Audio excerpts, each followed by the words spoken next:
ہے وَإِن تَسْمَعُوا قَوْلِي وَأَطِيعُوا أَمْرِي، یہ راہ تب ممکن ہے کہ جب تم میرے قول کو سنو اور میرے امر کی اطاعت کرو۔ ایک درود پڑھے پر محمد وآل محمد۔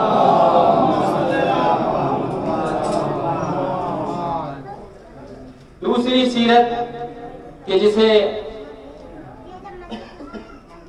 امام حسین نے کربلا میں زندہ کیا، وہ یتیم اور تہ دست کی نوازش تھی۔ یتیموں کی کفالت اور اپنے تہ دست افراد کے ساتھ حسن اخلاق برتنا، یہ بھی رسول اللہ کی سنت اور رسول اللہ کی سیرت تھی۔ آپ آئیں اور کربلا میں دیکھیں، کربلا میں امام حسین نے اس سیرت کو بھی زندہ کیا ہے۔ امام حسین نے کربلا میں یتیموں کے سر پر ہاتھ پھیرا ہے۔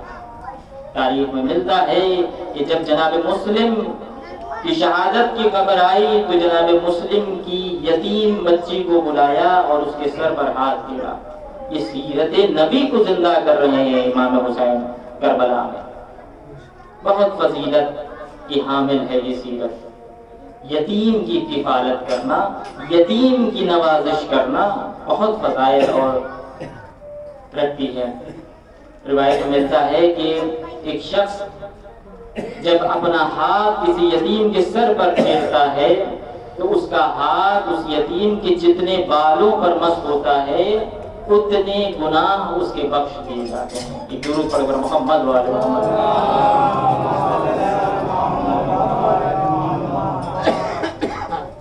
یتیم کی نوازش، اسے بھی امام حسین نے کربلا میں زندہ کیا اور اپنی تہ دست افراد کے ساتھ حسن اخلاق برتنا، یہ بھی امام حسین نے کربلا میں اس سیرت کو بھی زندہ کیا۔ آپ دیکھیں جون ایک حبشی غلام تھے، امام حسین نے کس طرح سے جناب جون کو اس دنیا سے رخصت کیا ہے۔ روایت میں ملتا ہے کہ اپنے رخسار کو جناب جون کے رخسار پر رکھ دیا۔ اس طرح کا حسن اخلاق دکھایا ہے امام حسین نے کربلا کے میدان میں۔ اور تیسری سیرت کہ جسے امام حسین نے کربلا کے میدان میں زندہ کیا، وہ تھی استغفار اور تلاوت قرآن۔ ساری رات امام حسین اور ان کے اصحاب نے استغفار اور تلاوت قرآن مجید کی ہے۔ کہ یزیدی فوج کے کچھ راوی لکھتے ہیں کہ امام حسین کے خیموں سے اس طرح سے آوازیں آ رہی تھیں جس طرح سے مکھی کے چھتے سے بھنبھنانے کی آوازیں آتی، یعنی یہ قرآن کی تلاوت کی آوازیں تھیں۔ رات بھر تمام اصحاب و انصار قرآن کی تلاوت کرتے رہے، استغفار کرتے رہے۔ حضرت امام حسین نے اس سیرت کو بھی زندہ کیا ہے۔ یہ تمام سیرتیں امام حسین کربلا کے میدان میں زندہ کر رہے ہیں۔ اور ایک اور سیرت ہے کہ جسے امام حسین نے کربلا کے میدان میں زندہ کیا، وہ ہے معاشرے کو زندہ کرنا، معاشرے کو زندگی بخشنا۔ یہ بھی سیرت نبی ہے۔ قرآن مجید میں ارشاد ہو رہا ہے یا ایھا الذین آمنوا استجیبوا للہ ولرسولہ اذا دعاکم لما یحییکم، کہ اے ایمان والو کہ جب اللہ اور اس کا رسول تمہیں دعوت دے تو اس کی دعوت پر لبیک کہو، اس کی دعوت پر دوڑ پڑو۔ کیوں؟ کیونکہ اب اس کا اللہ اور اس کا رسول تمہیں زندگی کی جانب دعوت دے رہا ہے۔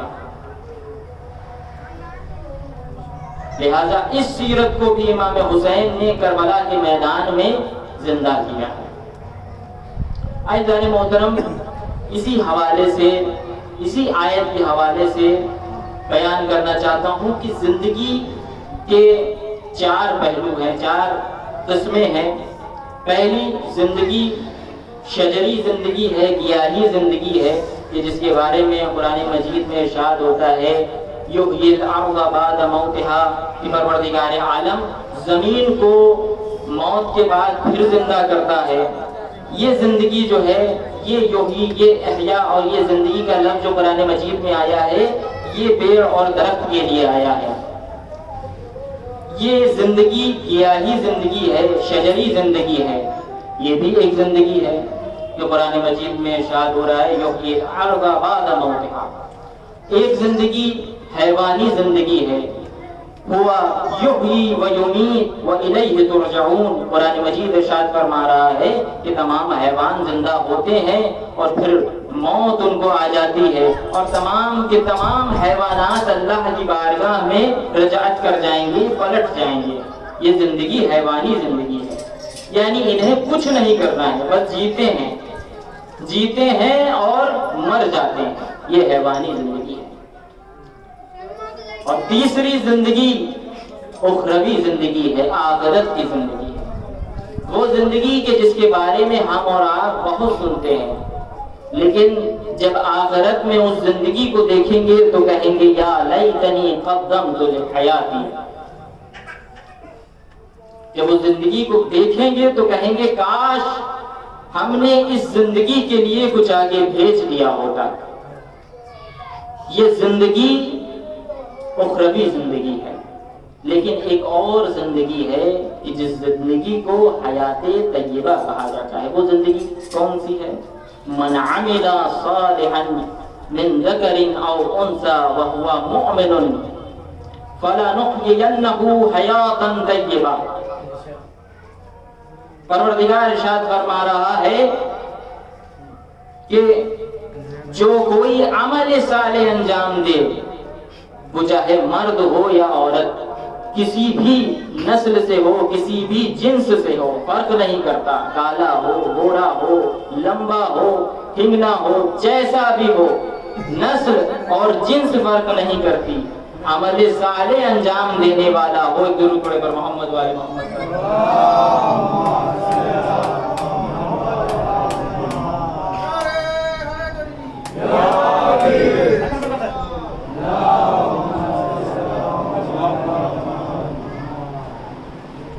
من عمل صالحا من ذکر او انثى وهو مؤمن فلنحيينه حیاتا طیبہ۔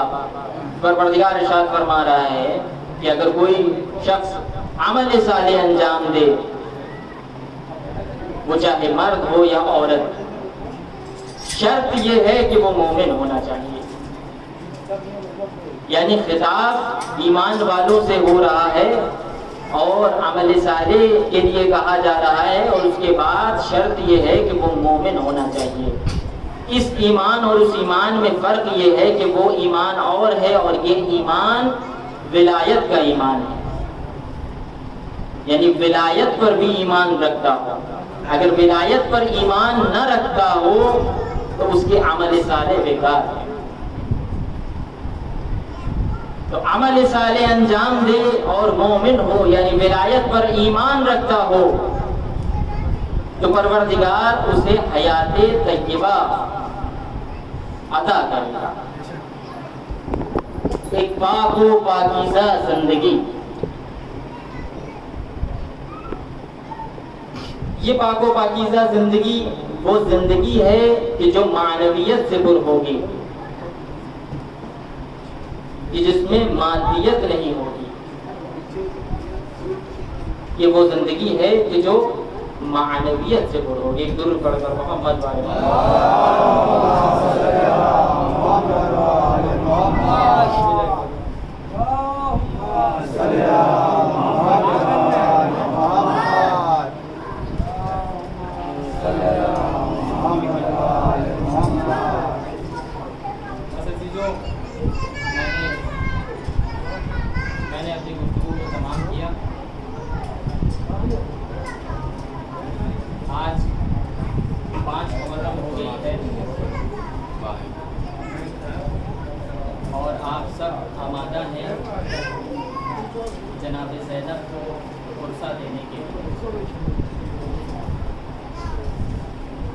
عزیزان محترم،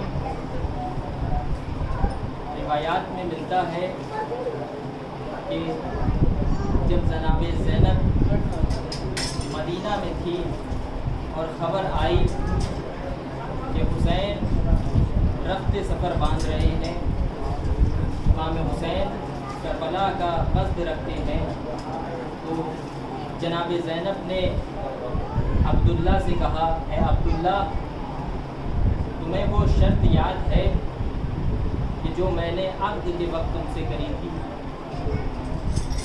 جناب عبداللہ کہتے ہیں، بیوی ہاں مجھے وہ شرط یاد ہے۔ وہ شرط یہ تھی کہ آپ نے کہا تھا کہ جب بھی میرا بھیا حسین کسی سفر پر جائے گا تو میں اس کے ساتھ جاؤں گی۔ لیکن بی بی میں منع نہیں کر رہا، لیکن میں بیمار ہوں، مجھے بھی خیال کی ضرورت ہے، مجھے بھی ضرورت ہے کہ کوئی میرا خیال رکھے۔ اتنا کہنا تھا کہ جناب زینب جناب عبداللہ کی جانب دیکھتی ہیں اور فرماتی ہیں کہ اے عبداللہ، آپ ہمارے شوہر ہیں، آپ کی اطاعت بجا لانا میرا فرض ہے۔ آپ اگر مجھے روکیں گے تو میں رک جاؤں گی، لیکن یہ یاد رکھیے گا عبداللہ، آپ مجھے روک تو دیں گے لیکن میں زیادہ دن تک زندہ نہ رہ پاؤں گی۔ عزیزان محترم، جناب عبداللہ ارشاد فرماتے ہیں، بی بی مجھے اس بات کا اندازہ ہے، میں دیکھتا ہوں کہ ہر شب آپ کی کیفیت عجیب ہو جاتی ہے۔ روایت میں ملتا ہے کہ جناب زینب ہر شب امام حسین کی زیارت کے لیے جایا کرتے ہیں، اور ہر روز جناب زینب میں ایک طلب پیدا ہوتی تھی شب کے وقت اپنے بھیا سے ملاقات کرنے کے لیے۔ لہٰذا یہ منظر دیکھے ہوئے تھے جناب عبداللہ، لہٰذا جناب عبداللہ نے اجازت دی، یہ قافلہ چلا۔ بعض روایات میں آتا ہے کہ مکہ کے قریب جناب عبداللہ پہنچے اور جناب عبداللہ اپنے ساتھ میں اور محمد کو لیے ہوئے تھے۔ جناب عبداللہ نے اور محمد کو جناب زینب کو دیتے ہوئے فرمایا، بیوی کربلا میں تو نہ ہوں گا، آپ اپنے بھیا حسین پر ان دو شہزادوں کی قربانی پیش کر دیجیے گا۔ عزیزان محترم، اور محمد قافلے کے ساتھ ہو جاتے ہیں۔ یہ قافلہ کربلا میں پہنچتا ہے۔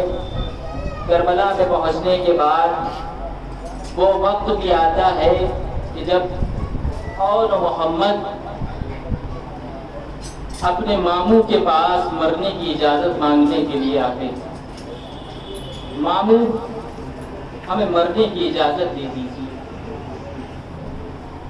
عزیزان محترم، امام حسین منع کر دیتے ہیں کہ بچوں، تم تو میری بہن کی نشانی ہو، میں تمہیں کیسے مرنے کی اجازت دے سکتا ہوں۔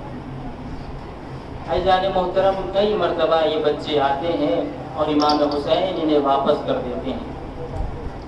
جب جناب زینب ان بچوں کو خیمے کے نزدیک دیکھتی ہے تو کہتی ہے، کیا ہوا، تم لڑنے کیوں نہیں جاتے؟ دونوں بچے اپنی والدہ سے کہتے ہیں، والدہ ہم بارہا ماموں کے پاس جاتے ہیں تاکہ لڑنے کی اجازت مانگیں، لیکن ماموں ہمیں لڑنے کی اجازت نہیں دیتے۔ اتنا سننا تھا کہ جناب زینب اور محمد سے ارشاد فرماتی ہے، اور محمد جاؤ اور جا کر عباس کو بلا کر لاؤ۔ دونوں شہزادے جاتے ہیں اور جناب عباس کو بلا کر لے کر آتے ہیں۔ جناب عباس آتے ہیں، خیمے کے باہر ہاتھ جوڑ کر کھڑے ہو جاتے ہیں اور ارشاد فرماتے ہیں، آقا زادی میرے لائق کوئی حکم ہے؟ جناب زینب ارشاد فرماتی ہیں، بھیا عباس ذرا میرے بھائی حسین کے پاس جاؤ اور اس سے کہو حسین تمہیں میرے حق کا واسطہ میرے بچوں کو لڑنے کی اجازت دے دو۔ عزیزان محترم، جناب عباس امام حسین کے پاس آتے ہیں اور امام حسین سے ارشاد فرماتے ہیں آقا شہزادی فرما رہی ہیں کہ آپ کو میرے حق کا واسطہ میرے بچوں کو لڑنے کی اجازت دے دیجیے۔ اتنا سننا تھا کہ امام حسین خود چل کر بہن زینب کے پاس آتے ہیں اور کہتے ہیں بہن زینب کیا ارشاد فرما رہی ہو؟ جناب زینب خود ارشاد فرماتی ہے بھیا تمہیں میرے حق کا واسطہ میرے بچوں کو لڑنے کی اجازت دے دو۔ امام حسین جب اصرار دیتے ہیں تو اجازت دے دیتے ہیں۔ عزیزان محترم، دونوں شہزادوں کو امام حسین تیار کرتے ہیں اپنے ہاتھوں سے، اور تیار کرنے کے بعد ایک شہزادے کو امام حسین گھوڑے پر سوار کرتے ہیں اور ایک شہزادے کو جناب عباس گھوڑے پر بٹھاتے ہیں۔ دونوں شہزادے آپس میں باتیں کر رہے ہیں کہ بھیا اور تم میمنے پر حملہ کرنا، میں میسرے پر حملہ کروں گا، اور دونوں اپنے ماموں کے دشمنوں کو قتل کرتے کرتے عمر 7 تک پہنچیں گے اور اسے قتل کر ڈالیں گے۔ عزیزان محترم، علی کے نواسے تھے، جعفر طیار کے پوتے تھے، شجاعت کا وہ نمونہ پیش کیا میدان کارزار میں کہ جو کہا تھا وہ کر دکھایا۔ ایک نے میمنے پر حملہ کیا، ایک نے میسرے پر حملہ کیا اور قلب لشکر تک پہنچ گئے۔ جب عمر 7 نے دیکھا کہ دونوں شہزادے مجھ سے قریب ہو گئے ہیں تو فوراً اعلان کیا کہ ساری فوج مل کر ان پر حملہ کرو۔ عزیزان محترم، بھاگی ہوئی فوجوں نے مل کر دونوں شہزادوں کے اوپر حملہ شروع کر دیا۔ جیسے ہی حملہ شروع ہوا، روایات میں ملتا ہے کہ ایک شہزادے کے سر پر گرز لگا اور ایک شہزادے کے سر پر تلوار لگی۔ روایت میں ملتا ہے کہ ایک شہزادہ اسی وقت جاں بحق ہو گیا اور ایک شہزادے میں تھوڑی سی رمق باقی تھی۔ امام حسین پہنچتے ہیں سرہانے اور تلوار نکالتے ہیں، خون کو صاف کرتے ہیں اور سر کو زانوں پر رکھتے ہیں اور دیکھتے کیا ہے کہ اون ارشاد فرما رہے ہیں کہ ماموں حسین ہماری اماں زینب سے کہہ دیجئے گا، انہوں نے ارشاد فرمایا تھا جب ہمیں رخصت کر رہی تھی کہ دیکھو تم جا تو رہے ہو، تم علی کے نواسے ہو، جعفر طیار کے پوتے ہو، لڑتے لڑتے مجھے یقین ہے کہ تم نہر فرات تک پہنچ جاؤ گے، لیکن خبردار پانی نہ پینا، چونکہ حسین پیاسے ہیں، حسین کی سکینہ پیاسی ہے، حسین کا علی اصغر پیاسا ہے۔ ہاں خبردار کہیں ایسا نہ ہو کہ پیاس کا غلبہ تم پر حاوی ہو جائے اور تم پانی پی لو۔ ہاں عزیزان محترم، جب امام حسین ایک شہزادے کا سر اپنے زانوں پر رکھتے ہیں تو وہ شہزادہ بیان فرماتا ہے مامو جان جا کر ہماری اماں سے کہہ دیجئے گا ہم فرات کے کنارے تو پہنچے تھے لیکن ہم نے پانی نہ پیا۔ ہاں عزیزان محترم، میں جلدی جلدی آگے بڑھوں گا۔ دونوں شہزادے اس دنیا سے گزر جاتے ہیں۔ ایک شہزادے کا جنازہ امام حسین اٹھاتے ہیں، دوسرے شہزادے کو جناب عباس اٹھاتے ہیں اور لے کر پہنچتے ہیں خیمے میں۔ خیمے میں دونوں شہزادے کے جنازوں کو رکھ دیتے ہیں۔ امام حسین ارشاد فرماتے ہیں کہ میری بہن زینب کہاں ہے، زینب کو بلاؤ۔ جناب زینب آتی ہے اور آ کر دونوں لاشوں کے درمیان بیٹھ جاتی ہیں۔ بیٹھنے کے بعد اپنے دونوں ہاتھ دونوں جنازوں پر رکھتی ہیں اور ارشاد فرماتی ہیں کہ اے اولو محمد تم تو گزر گئے، اب میں کس کو اپنے بھیا حسین پر قربان کروں۔ حاضران محترم، یہاں پر بھی جناب زینب اولو محمد پر گریہ نہیں فرماتی ہے۔ حاضران محترم، 11 محرم ہوتی ہے، یہ قافلہ قید ہوتا ہے اور قید ہو کر شام جاتا ہے، اور شام سے جب یہ قافلہ آزاد کیا جاتا ہے تو اس وقت جناب زینب شرط رکھتی ہے کہ ہمیں 1 دن کی مہلت چاہیے، ہم چاہتے ہیں کہ شام میں ہم عزاداری کریں، لہٰذا ہم چاہتے ہیں کہ وہ سر جو تم نے لیے تھے وہ سر واپس کرو۔ لہٰذا ایک گھر کا انتظام کیا جاتا ہے تاکہ وہاں بیویاں عزاداری کر سکیں، اور ایک ایک کر کے سر لائے جاتے ہیں۔ کبھی ایک چھوٹا سا سر آتا ہے تو رباب آگے بڑھتی ہے اور اس سر کو لے لیتی ہے اور کہتی ہے ہاں یہ میرے علی اصغر کا سر ہے۔ عزیزان محترم، ایسے ہی ایک ایک کر کے سر آتے جاتے ہیں۔ کبھی علی اکبر کا سر آتا ہے تو ام لیلا بڑھ کر لے لیتی ہے، کبھی عباس کا سر آتا ہے تو ام کلثوم بڑھ کے لے لیتی ہیں۔